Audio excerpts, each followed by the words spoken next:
Buenas tardes, uruguayos, argentinos, hermanos todos, en estas sesiones tan productivas que venimos teniendo, que vinieron a sustituir a aquella actividad presencial que se delineaba para Salto y que la COVID nos impidió concretar, o por lo menos ahora, y nos obligó a postergar. Eso llevó a que se generara una serie de conferencias muy interesantes, y cuando se hizo un llamado de atención que todas las presentaciones venían del otro lado del río, dijimos, bueno, alguno más tiene que haber desde nuestro lado, y ahí se anotaron Ricardo y Carlos para dar unas conferencias también en el seno de este ciclo. Y hoy le toca entonces a Ricardo Bernardi, psiquiatra, psicoanalista, integrante de nuestra Academia Nacional de Medicina, que ha trabajado en el seno de la respuesta a la COVID-19 muy intensamente y muy productivamente, en conjunto con el Ministerio de Salud Pública. Ya él lo va a decir en qué forma, y nos va a hablar sobre atención en salud mental y COVID-19, respuestas iniciales en Uruguay.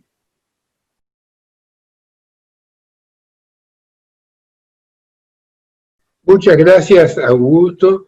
Es realmente un placer hablar en estas jornadas interacadémicas, en esta nueva forma, además de comunicación.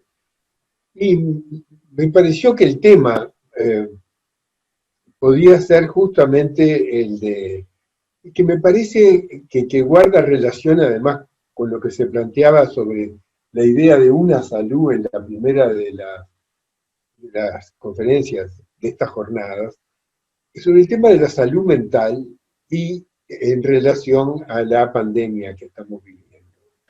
Esto fue objeto de una presentación en la academia, el problema a principios, cuando empezó la pandemia, y esto sería también como una puesta al día que dio lugar a un trabajo con otros colegas, Bagatini, Logmana, Villalba, y que en este momento aprovecharía para poner al día y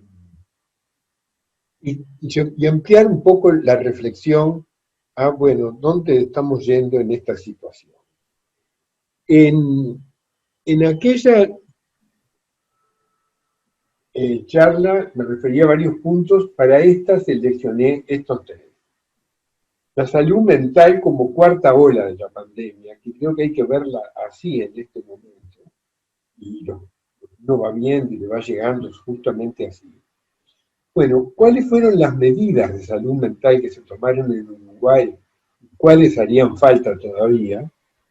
Y el tema este de la salud mental y una salud humana, animal y ambiental. La cuarta ola surgió enseguida de que empezó la pandemia. Un intensivista americano dijo, acá va a haber, bueno, varios brotes, diferentes brotes epidémicos, pero además una segunda ola de efectos económicos, una tercera ola de efectos en otros sectores de la salud, y una cuarta ola, que algunos la definieron como la más sostenida y la más invasora, de efectos a nivel de la salud mental. Se viene cumpliendo bastante.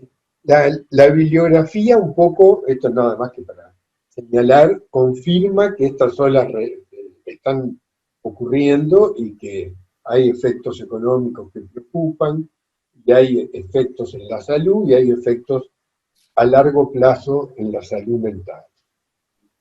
El secretario de las Naciones Unidas avisó, a poco de empezar todo esto, que el COVID trae las semillas de una gran crisis en la salud mental.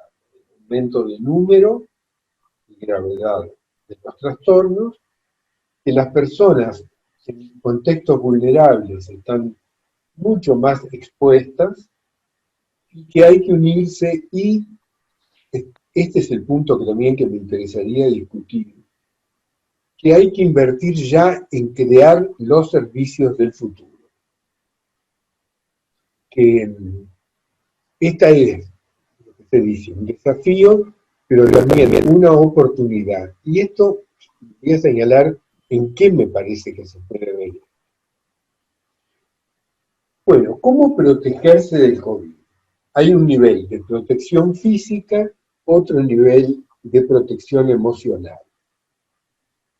A nivel de la protección física, poníamos en la vez anterior esta imagen de Caras y Caretas de 1918, la gripe española famosa, que, bueno, nos muestra que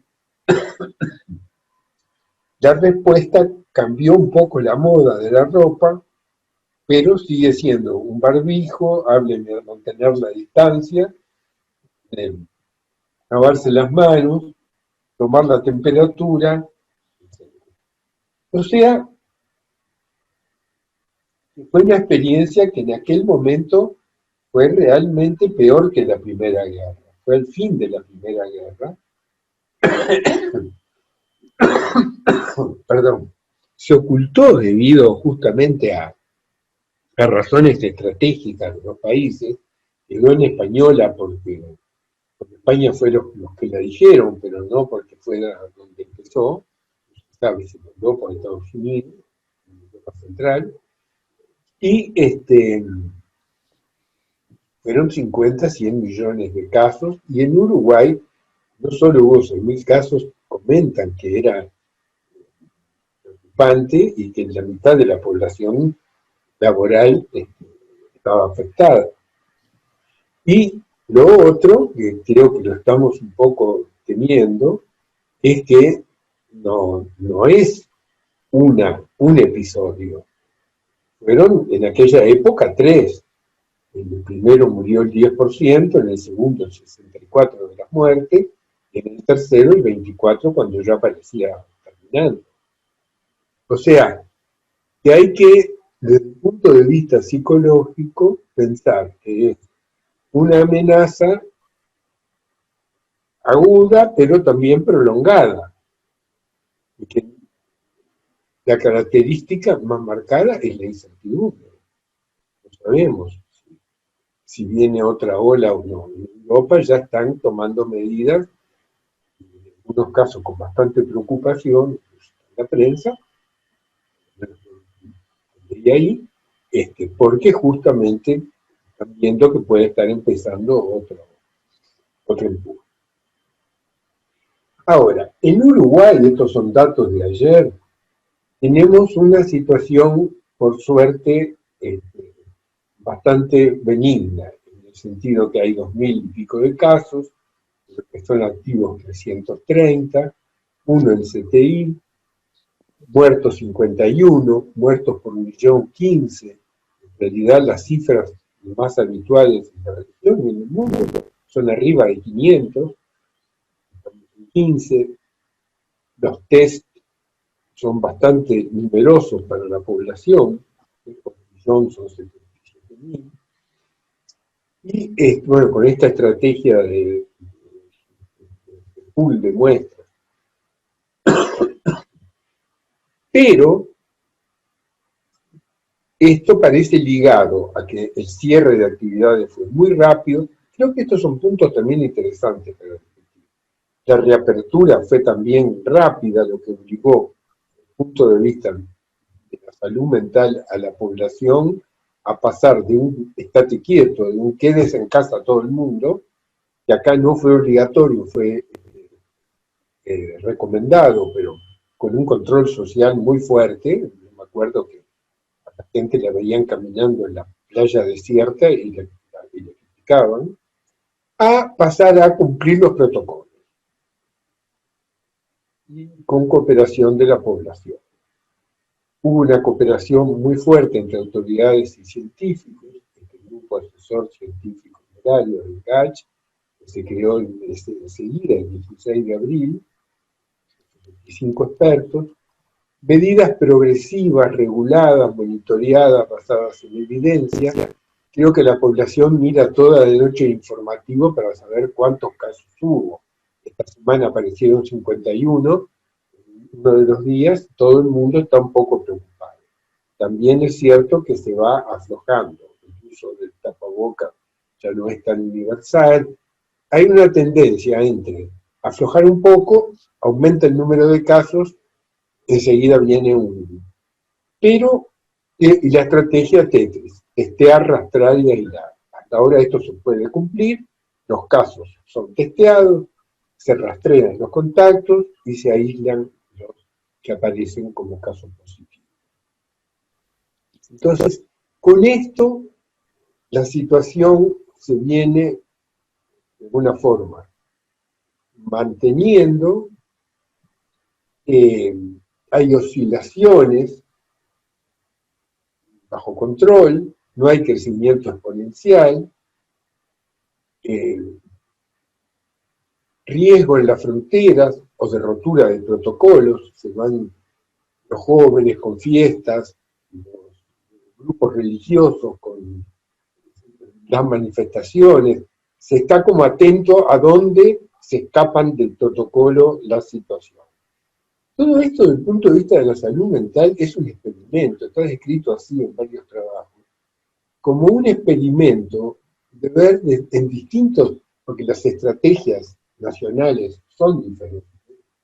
Entonces lo que se crea es como un experimento de ver, bueno, cómo reacciona la gente a medidas más estrictas, el confinamiento, cómo reacciona cuando se afloja el confinamiento, pero se busca dar otro tipo de exhortación, quiénes escapan del control social, hasta dónde el control entre pares, en el que la gente controla al vecino. Es como, desde el punto de vista de la psicología social, de esto que voy a decir una palabra, ya hay grupos que están estudiando esto, lo que se llaman en una colaboración BESI, comportamental, behavioral, ambiental, del sentido de ambientes humanos, y sistemas, de los sistemas y organizaciones sociales. ¿Cómo el ser humano va respondiendo a una situación de amenaza en la cual venimos siguiendo cómo va la curva? Hubo un momento que hubo 0 casos y todo el mundo estaba feliz, pero obviamente eso es la estadística. Al poco tiempo de vuelta estaba la preocupación. Y con ejemplos, por ejemplo, acá se compara con Costa Rica. En Uruguay seguimos manteniendo la línea marrón de abajo. En Costa Rica en un momento dado venía todo tranquilo y se disparó. Y acá en Uruguay no sabemos. El riesgo, o sea, también desde el punto de vista del experimento social, es vivir con un riesgo permanente de que se dispare. Y después que se dispara, ya sabemos que no es sencillo. Me decían, me explicaba gente que trabaja en la parte matemática, que no son reversibles, que son los fenómenos que ellos llaman, no recuerdo el nombre ahora, el nombre de matemáticas, que son sistemas en equilibrio inestable que después que se disparan no vuelven por el mismo camino, hay que seguir por otro, porque no tienen marcha atrás, digamos. Un plato que se rompe después no se puede, cuando se hace astillas no se puede compaginar. Entonces, ¿cómo es vivir con todo esto? Y ahí vamos a la protección emocional. Desde el punto de vista emocional, los mecanismos de adaptación psicológica ya descritos hace unos cuantos años por Lazarus y otros estudiosos del estrés, todo el tema del estrés, cuando tiene un problema tiene 2 soluciones y nada más que 2. Una es modificar el problema, la otra es modificarse uno y bancarse, de alguna forma, encontrar una estrategia interna, hasta aquello de ya no me sigue pasando pero no me importa, pero o cambiamos el problema o cambiamos nuestras emociones frente al problema. Pasa desde las parejas hasta el COVID. Claro, a esto colaboran muchas cosas. El soporte material, informacional, emocional, asistencial y el cuidado de los cuidadores, y factores individuales de vulnerabilidad y resiliencia. Hay gente más resistente, que aguanta más y mejor, y otra que hace agua, y hay contextos que protegen más o protegen menos. Entonces, por un lado, afrontar problemas, afrontar emociones. Por otro lado, bueno, ver quiénes son los más vulnerables y por otro lado, qué factores de protección pueden ser más útiles. Lo que teóricamente va a pasar es que si aumenta el estrés, si aumenta la demanda de adaptación a contextos amenazantes, va a haber estrés agudo, cuadros en que la gente tiene crisis de ansiedad más aguda, va a haber lo que se llama estrés postraumático, y es que a medida que se van sumando los efectos y pasa el tiempo, empiezan a aparecer trastornos y la persona no puede desprenderse de las situaciones que lo golpearon, que lo afectaron, vuelve a su sueño, vuelve a imágenes. Las películas están bastante llenas de esto. Lo que se llaman trastornos de adaptación, que es curioso, es una categoría que casi no se usa en psiquiatría, está en todos los manuales, pero se usa poco y que es ahora la que se está viendo, que es que cuando uno le cambian la cancha, empiezan a aparecer ansiedad, depresión y trastorno del comportamiento. Algunos se ponen más ansiosos, otros más deprimidos y otros más loquitos, hacen la cana. En realidad, estos tres grupos es lo que básicamente se está viendo, que cuesta adaptarse a vivir primero en confinamiento. Ahora en Uruguay con un protocolo que parecemos marcianos, distancia, etcétera, etcétera. Y con la gente joven que no hay protocolo de qué va a pasar en primavera con los jóvenes, el amor, en fin. Y la otra son múltiples reacciones emocionales de distintos tipos, pero ya dentro del rango normal. Pero estrés agudo, postraumático y trastorno de adaptación son las categorías previsibles. Más el desencadenamiento de nuevos episodios o agravamiento de patologías previas, de patologías crónicas que quedan sin una atención adecuada. Pacientes psicóticos. Bueno, todo el tema de los hogares residenciales, de ancianos, es otro tema. O sea, hay varios temas de patologías crónicas que esta situación es especialmente problemática. Entonces, tenemos de un lado trastornos que son por excesivo estrés y por otro lado trastornos que son porque la vulnerabilidad está aumentada. Y ahí es una gama de grises en el medio.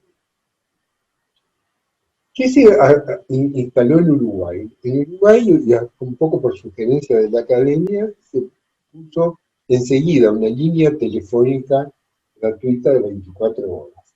Voy a mostrar un poco qué resultados. O sea, la gente puede todavía, esto va a ser hasta fin de año seguro, con voluntarios, hubo 160 profesionales voluntarios, con supervisores, también voluntarios, que atendieron una línea telefónica que se publicitó por televisión mucho, permanentemente abajo, cualquier problema ya.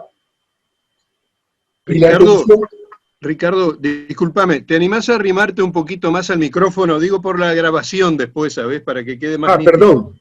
Gracias. Sí. ¿Se oye? Sí, se oye bien, pero se oye un poco lejos, entonces después para la grabación puede dificultar. Gracias. Gracias a ti, Augusto. Y la atención crónica se corrió a la telepsiquiatría. Y acá se abre una también oportunidad para el futuro. Estos son los motivos de consulta. ¿Se oye? ¿Ahora se oye bien? Se oye, pero hay micrófonos abiertos. Le pediría a los que tienen los micrófonos abiertos que los cierren, por favor. Gracias. ¿Ahora se oye? Perfecto, dale. Está. Lo que ven en primer lugar son gente que llama por síntomas depresivos, por ansiedad, por sentimientos de soledad, por desorientación en el sentido de qué hacer, que no encuentran respuesta y están muy preocupados, y por miedo al COVID. Después vienen otros tipos, problemas de convivencia familiar, reagudización de problemas anteriores, ideas de autoeliminación que aumentaron. No tenemos datos de suicidio, tratamos de conseguirlos, pero no fue posible, no están accesibles todavía. ¿No? Problemas económicos, problemas, etcétera, etcétera. Lo que en realidad apareció es una variedad de motivos. La gente encontró a alguien con quien poder desahogarse y agarró el teléfono. Con el COVID directamente tenían que ver un porcentaje no muy alto de problemas, directamente. Ahora, indirectamente, claro, el clima era, por un lado, de más preocupación, y por otro había algún lugar a donde llamar. Uno de los casos que se destacó fue de una persona que tenía un dolor precordial que sonaba infarto, y dijeron, mire, espere que le mandamos la ambulancia. Y llamó la persona, dice, ¿usted llamó? Sí, pero me dijeron que vaya a la policlínica. Y estaba por tomar el ómnibus, y hubo que mandarle un patrullero a la casa, pues realmente estaba cruzando un infarto. Entonces se llamó por todo tipo de motivos. Y se armó un código de las llamadas en verde, amarillo y rojo. Verde era que se resolvía con esa llamada, se podía orientar a la persona, derivarla, etc. Amarillo, que persistía preocupación y que había que, en lo posible, vigilar. Y rojo, que había realmente riesgos, sobre todo, por ejemplo, suicidio o algún otro tipo de situaciones de violencia, alcohol, etc. Y en esos casos había que dar, estaba prevista la conexión con otros servicios del Ministerio de ACE, el servicio asistencial del Ministerio, para responder a esas situaciones. En las edades, obviamente las edades de 70, alrededor de 70, fueron las más numerosas, y esto coincide en el fondo con datos de las revisiones sistemáticas. Esta revisa los trabajos hasta mayo, fue publicado ahora hace poco, pero los trabajos son hasta mayo. Un estudio de revisión de trabajos y de metaanálisis que da más o menos 1/3 de depresión, ansiedad y estrés. En realidad las tres categorías dependen según los trabajos, pero se superponen bastante. O sea, 1/3 de las personas llama, de la población, refiere este tipo de problemas. Y en gran parte se sobreponen. Llaman depresión, estrés, ansiedad, angustia, la palabra más usada acá en Uruguay, y es ese tercio que en la diapo anterior aparecía como los sectores donde hay vulnerabilidad ante el estrés, los que no resisten bien el estrés y aparecen trastornos de ansiedad, o si son ya más severos, reacciones de estrés agudo, de estrés postraumático. Es este grupo vulnerable que existe en la población. Y todo esto tengan en cuenta que con un panorama, un contexto en el cual el COVID es como una presencia amenazante, pero no visible. No estamos viendo el caso de demasiados familiares conocidos o vecinos que uno pueda decirlo. En esta situación que hasta ahora, de alguna manera, tenemos la suerte de tener, se mantiene este nivel de preocupación, que obviamente va a aumentar en caso de que se dispare y se vuelva exponencial la curva. La asistencia psiquiátrica se corrió a teléfono y videollamadas, tanto en psicoterapia, que ofrecen las mutualistas, que hay datos, que son las dos columnas azules de la izquierda, es psicoterapia por videollamada, o teléfono, más teléfono, la más frecuente es teléfono. Y en psiquiatría, lo mismo, son las violetas de la izquierda, la más frecuente es el teléfono, menos con imagen. Ahora, el proyecto que presentó, que impulsó un poco la academia, pero que no hubo recursos ni condiciones para implementar, pero la agencia de gobierno digital que se llama AGESIC, el gobierno está interesado en llevar adelante, parece que ahora podría haber oportunidades, es que esto abre un recurso inmenso para el monitoreo y seguimiento de los casos.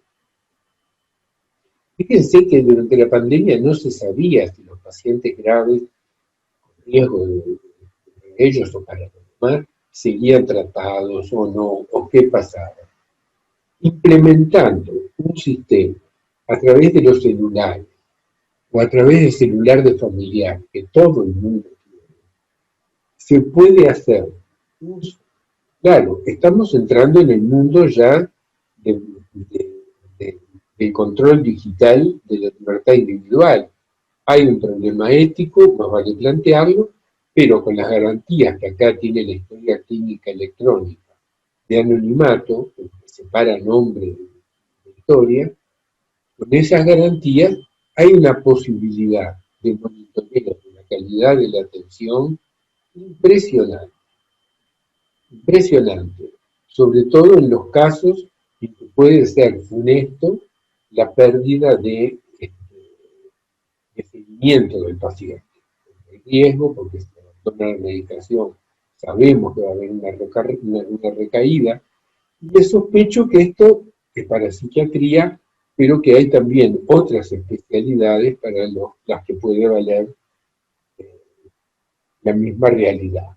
Plantea problemas éticos, plantea problemas de control, plantea problemas de seguridad digital, pero abre una puerta de monitoreo y de seguimiento enorme. Bueno, esta la voy a saltear porque me interesaría ir a este otro problema.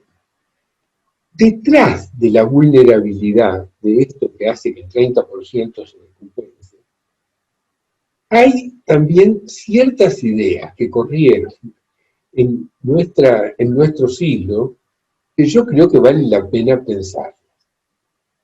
Porque, ¿cuáles son los factores de riesgo? Hay uno que los psicoanalistas llamamos narcisismo grandioso.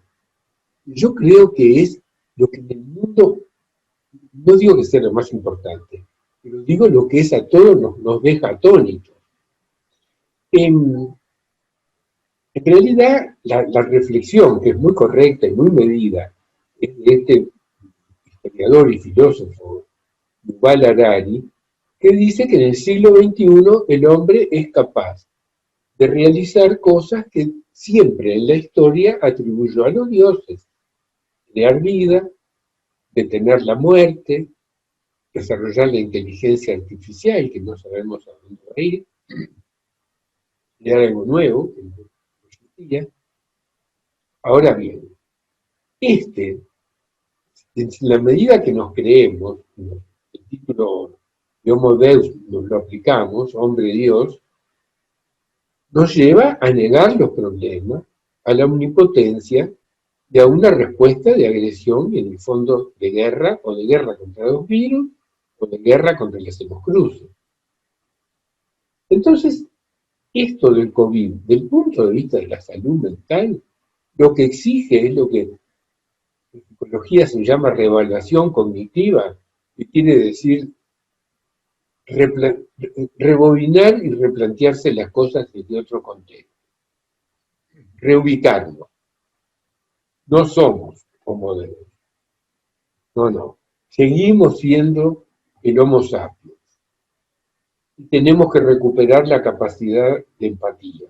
Porque cuando vienen la cosa, bien, achiquemos al Homo Deus y aumentemos algo que ya los investigadores de comportamiento animal señalan que está en la escala animal, está sin duda en los primates, pero está también más atrás, de un perro hasta, es la capacidad de empatía, la capacidad de luchar juntos contra un problema. Y para discutir, a mí me interesaba plantear esta idea sobre una salud, que abarque hombres, animales y ambientes. Hay dos trabajos que leí en este periodo que me llamaron la atención. Uno de un francés, de un par de franceses, biólogos, que hablan de reconciliar a Pasteur con Darwin para el control de las enfermedades infecciosas. Y encontré esta frase de un premio Nobel de Medicina del 58, muy joven, lo ganó de 30 años, y trabajaba justamente en la parte de biología y bioquímica, que dice que fallamos en comprender que nuestra relación con los microbios es un proceso evolutivo continuo. Por eso vuelvo a la primera conferencia que nos recordaba que hace 3.500 millones de años que nos preceden, es un proceso evolutivo continuo que requiere ser entendido desde la interacción ideológica de Darwin con Pasteur. Pues la idea, en el fondo, es que no podemos pasteurizar el mundo.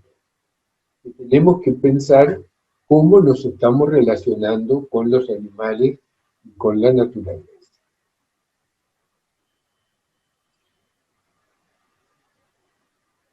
Entonces, lo que proponían era que teníamos que pasar de una metáfora de guerra a una metáfora ecológica. También la idea de este premio.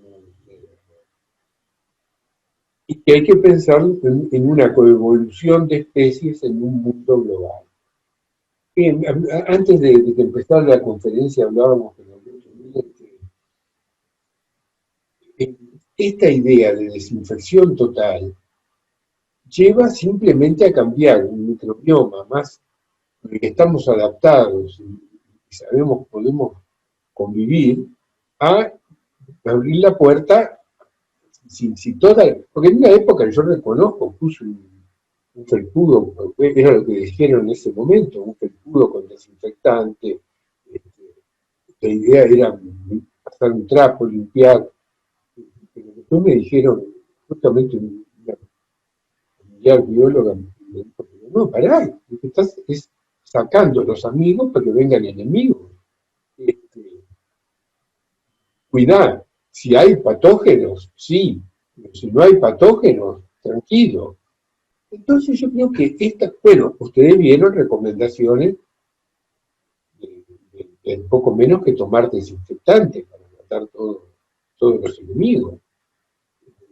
O reacciones de negaciones, que se trata de una pequeña gripe que no tiene trascendencia. Entonces, estas reacciones, hablando de salud mental, yo creo que está bien preocuparnos por los síntomas y trastornos que aparecen, pero también por los mecanismos con los que el ser humano se ubica en la realidad y por cómo entendemos nuestra convivencia o coevolución con otras especies.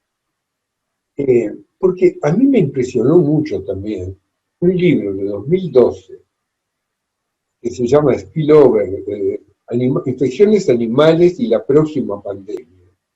En el 2012 dice Juan, que es un autor de divulgación científica de alto nivel, que dice, la próxima gran y mortal pandemia humana será causada por un patógeno asesino, probablemente un virus, que se transmita de los humanos a partir de un animal no humano. Esto fue dicho en el 2012. Ahora, esto sigue válido.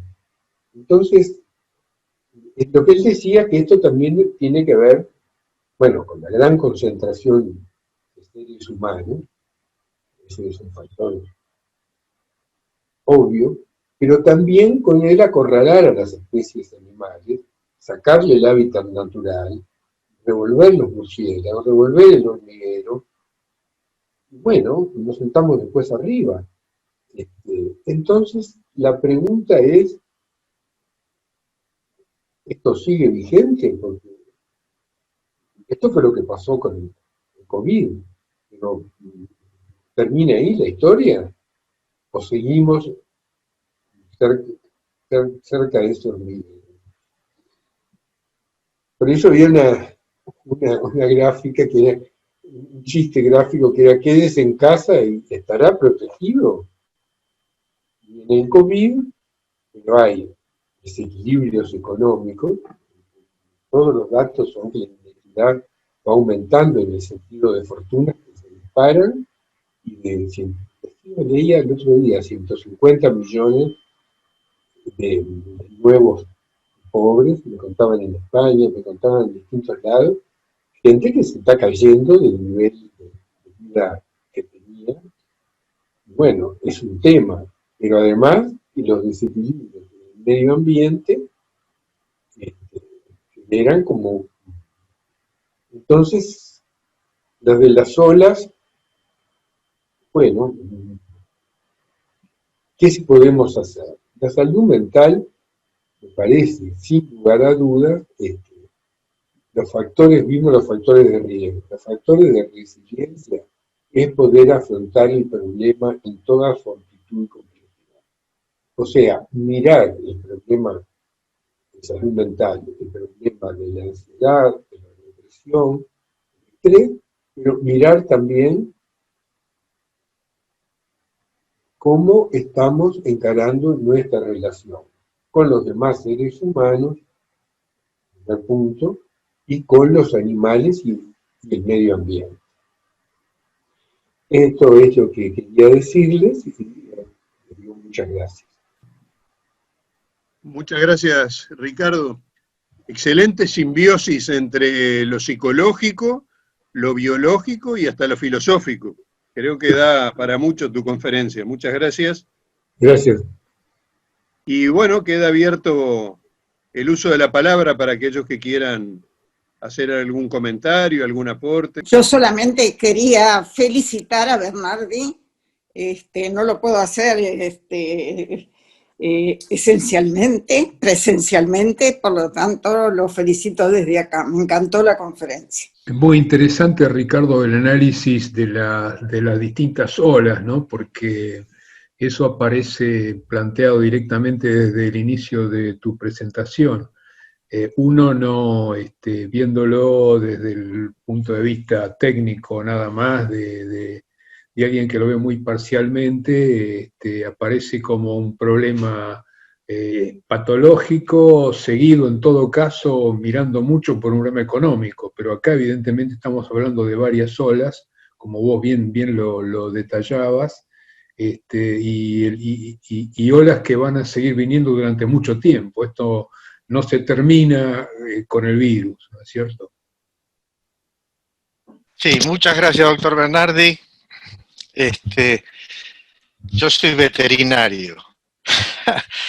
Me gustó mucho su charla, muchísimo, muchísimo, porque usted lo llevó a un punto en el que iniciamos estas charlas, que fue la charla del doctor Crisi, que habló de la evolución del COVID, digamos de los coronavirus, para llegar a este episodio del COVID, que coincide en el análisis desde el punto de vista biológico de la evolución de este virus, de este coronavirus, con parte de su conclusión, que es Darwin y Pasteur, que es el tema de que nosotros tenemos que reconocer. Siempre pensamos que Darwin es viejo y estudió la prehistoria y 4.000 millones de años desde el origen de la vida. Y Pasteur descubrió que los microbios pueden ser buenos o malos. Pero lo que pasa es que todos evolucionamos. Los microbios, las formas primitivas de vida y las formas más evolucionadas que somos nosotros. Y lo hacemos en un territorio en competición. Y la forma de la competición la estamos viendo ahora. Esto ya ocurrió varias veces, pero varias veces estos microbios, usted mencionó la influenza, y otras formas también de pandemias en la historia, algunas también recientes que no han adquirido la trascendencia que tiene el COVID, que no hacen más que reflejar que estamos evolucionando todos en conjunto. Entonces la forma de relacionarlos entre nosotros va a ser, me gustó su enfoque, a tratar de entender esa situación. Yo estoy seguro de que en nuestras escuelas de medicina, de veterinaria, no puedo hablar de medicina, pero digo de veterinaria, el concepto evolutivo no existe, no está. Está el concepto médico, el concepto produccionista, ahora algo de etología, pero no está el concepto de evolución, que es básico en cualquiera de las ciencias en las que nosotros estamos preparados, y que nos pueden llevar a entender mejor estas cosas que pasan. Así que muchas gracias, doctor Bernardi. Me había gustado mucho, que me gustó mucho la presentación, y frente a estas cosas uno se pregunta, bueno, ¿hacia dónde vamos, no? Digo, a ver, desde todo punto de vista, no solamente con el COVID, sino pensándonos desde nuestro lugar de médicos, de psiquiatras, de médicos en general, ¿verdad? ¿Será el futuro la ausencia de vínculo entre los pacientes y los médicos? ¿Tendremos que reorganizar una asistencia diferente, no solamente basada en la telemedicina con sus cuestiones éticas, sino, pero, no sé, me quedé pensando, a ver, ¿hacia dónde vamos a ir? Esa era mi reflexión, por eso le dije que nos permitía reflexionar. Claro, claro que sí. Muchas gracias, doctora Viola. Me pareció que excelente la conferencia. Algo nos había adelantado alguna vez, creo, Ricardo, y me parece que ahora está más completa y más enriquecedora la presentación. Yo quería creo que debemos pensar en que ante cualquier fenómeno complejo uno puede hacer un salto, un impulso, y ver qué pasa. Y entonces eso es lo que pasó con la pandemia, bien así. Ahora, el problema es que eso genera esas relaciones que son inicialmente algo así como relativamente, porque el sistema es muy complejo, lineales, en el sistema lineal. Ahora, en realidad, me gustaría que reflexionara, Ricardo, que ha reflexionado y sabe más de estas cosas, ¿qué está sucediendo ahora con la segunda y la tercera ola de COVID? Porque eso es como un impulso que disparó el sistema de las olas enganchadas, pero después viene, cuando hace un segundo impulso, lo que puede pasar puede ser que sea todavía más complejo. Gracias, Omar. Ricardo, te han planteado una serie de desafiantes Sí, preguntas. Gracias por los comentarios. Creo que empiezo por este último. La verdad que no tengo información de cómo está respondiendo la gente. Por ejemplo, bueno, tengo algún dato, pero anecdótico. ¿Cómo están respondiendo en Francia, en España, a este nuevo cierre, digamos, y confinamiento? Yo tengo la impresión, bueno, antes, en Inglaterra se creó una colaboración, decía, para estudiar las medidas comportamentales, etcétera, etcétera, que hay que tomar. La idea que ellos tienen es que se está, con toda razón, invirtiendo mucho dinero, sobre todo la industria farmacéutica y los gobiernos, buscando vacunas, buscando medicamentos, buscando soluciones por el lado biológico. Pero ellos habían llamado la cuenta de que había muy pocas, creo que 8, medidas exactas para estudiar cuáles son la eficacia de las medidas comportamentales. O sea, cómo sirve usar el tapabocas, si entra aire por acá, si sale por allá, a qué distancia, 2 metros, 1,5 metros, etcétera. Que hay algunos estudios, pero decían de que estrategias globales de cómo vivir en pandemia, hay pocos estudios, y que la gente, o por ejemplo, hay un punto de saturación, llega un momento en que la gente dice al diablo, busquemos la inmunidad del rebaño y el que la quede, y si la quedan los sectores más vulnerables, bueno, en el fondo Darwin, en el fondo es la vida. Entonces decían que todo ese tema había que rápidamente ponerlo en primer plano, porque nos esperan un tiempo prolongado sobre todo psicológicamente, porque la resistencia se acaba, y que había que estudiar con más precisión qué medidas eran realmente eficaces, hasta dónde se podía aflojar, y que evitar, acá la imagen que se usa mucho es la de las perillas, evitar tanto las medidas demasiado severas como las demasiado poco severas. O sea, para cualquiera de los dos lados tiene como un riesgo.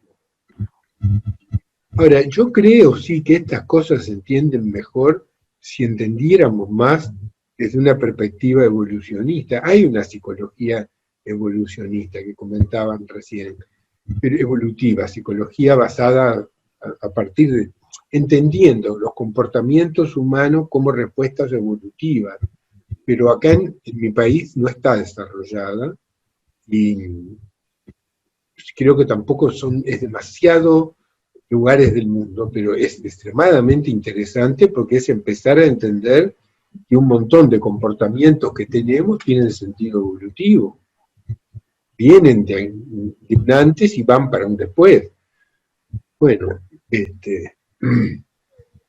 no puedo hablar de eso porque no tengo los conocimientos, pero que me parece que habría que pensar frente a lo que sí sabemos es que la ola económica va a ser muy severa. No se nota demasiado, pero me parece que la economía mundial sufrió.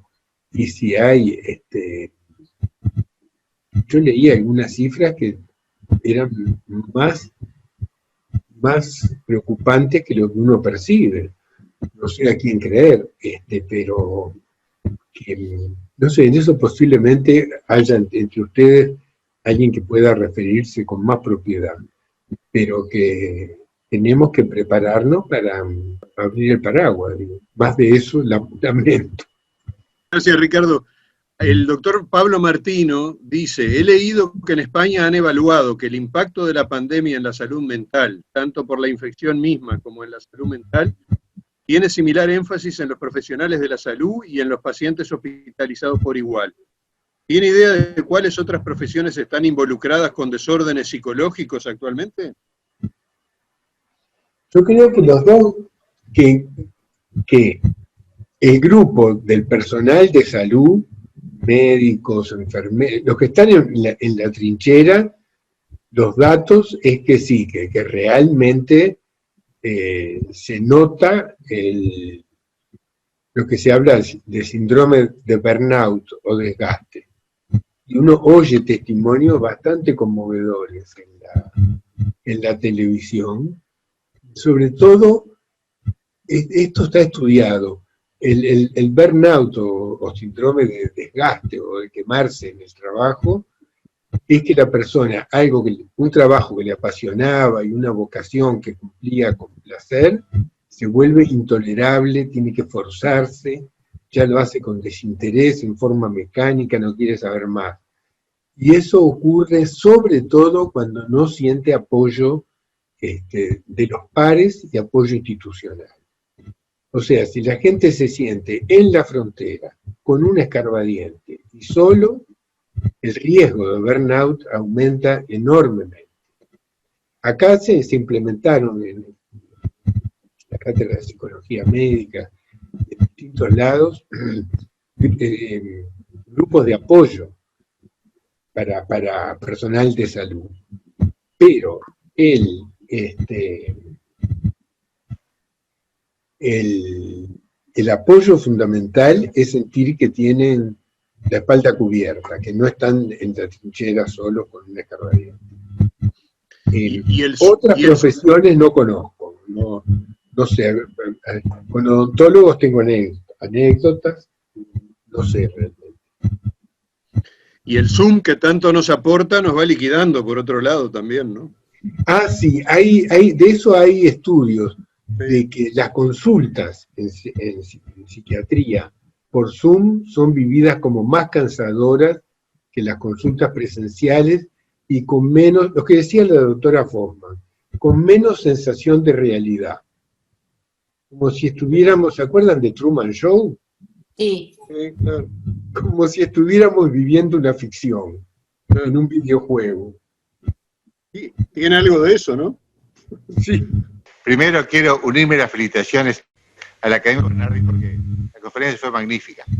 Lo magnífico para mí estuvo, primero, en percibir desde el principio la repercusión que iba a tener esta pandemia sobre la salud mental.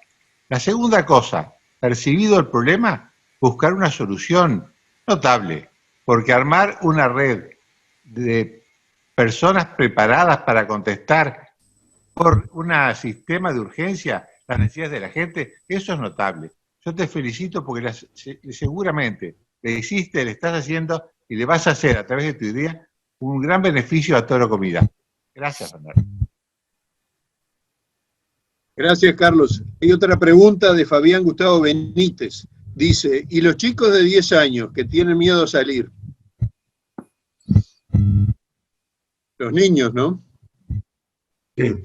Ese es el otro tema. Acá hubo, en estas últimas semanas, ahora la semana pasada, en esta, todo un tema con la reapertura de los colegios. Porque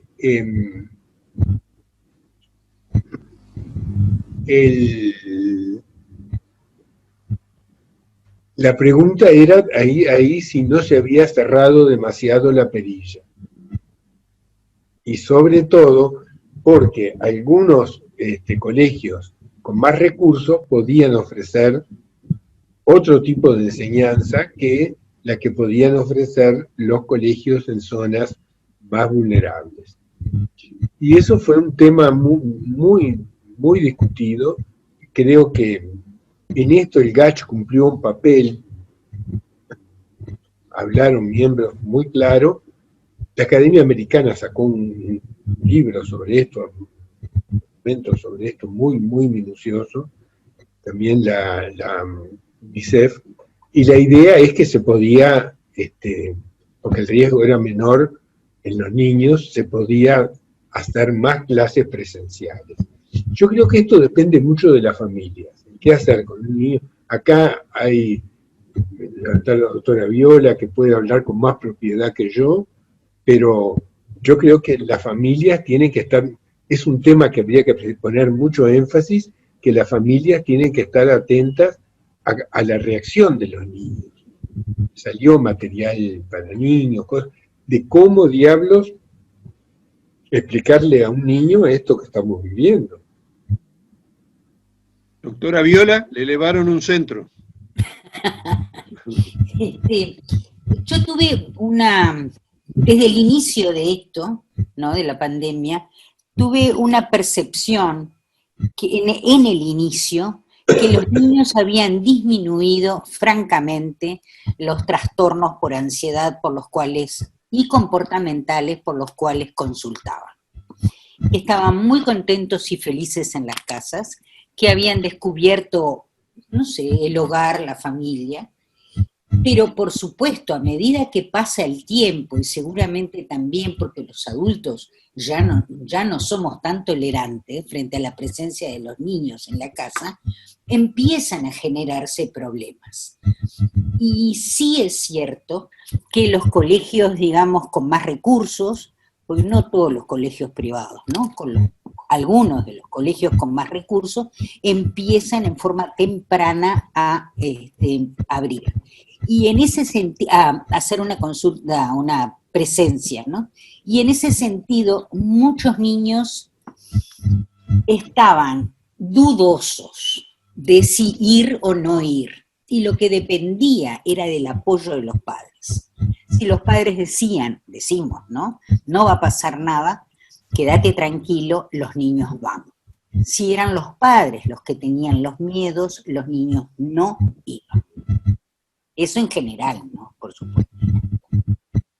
Sí, Rocío hace un apunte interesante también, dice, los niños de 2 años y medio en plena etapa de socialización, sin contacto cercano con los familiares, abuelos, tíos, y con las personas en general también están afectados.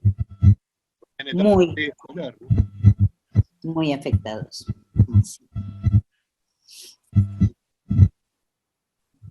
¿Puedo comentar algo? Sí, cómo no. Soy Silvia Bay, soy médica veterinaria, especialista en medicina comportamental. Bien. Y vemos muchísimos casos, desde que empezó este problema de la pandemia, de problemas de comportamiento bastante severos en gatos y en perros.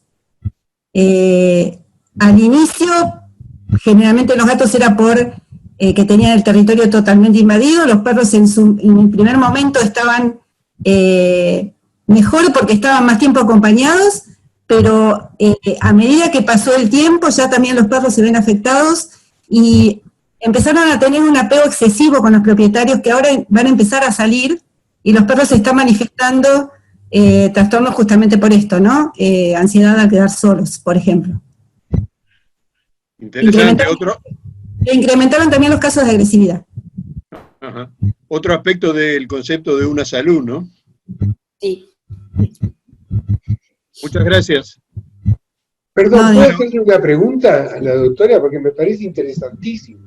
Dale, Ricardo. Desde el punto de vista emocional es justamente la idea de lo unido que estamos con... Aparte de que también compartimos microorganismos con ellos y todo lo demás. Pero eso depende un poco de la actitud del dueño. No, la pregunta es si es similar. En los niños la doctora Viola decía que dependía mucho de la actitud de los padres. Este apego intensificado y con inquietud en los animales, ¿también depende de la actitud de los dueños? Es como respuesta, hay como una codeterminación entre dueños y animales. Sí, obviamente. Muchas veces la gente cuando incorpora el animal, incorpora más pensando en sí mismo que en las necesidades propias del animal, ¿no? O sea, sobre todo en esta cuarentena, mucha gente incorporó animales de compañía para no sentirse tan solo, para tener algo que hacer. Entonces pensaron más en ellos más que en las propias necesidades de la especie en cuestión. Y se comunicaron de una manera que por ahí no era la adecuada para la especie también, ¿no es cierto? Entonces, obviamente el apego excesivo es desde los dos lados. Muchas veces, cuando nosotros trabajamos en esto y lo que hacemos es justamente tratar de romper ese apego, muchas veces se complica desde el lado más de la persona que desde el propio animal, ¿no es cierto? Así que muchas veces muchas veces estoy trabajando también con estas personas van a un psiquiatra y trabajamos en forma conjunta, ¿no? Para acompañar a los dos lados al mismo tiempo, ¿no? Él a la persona y yo al animal que muchas veces sufre a la persona justamente. Es un ida y vuelta en realidad, ¿sí? Pensemos que nosotros hablamos en el caso del perro, de una manada familia, ¿no? El perro es de manada, nosotros somos sociales también, ambas especies son sociales, y entonces nos afectamos mutuamente.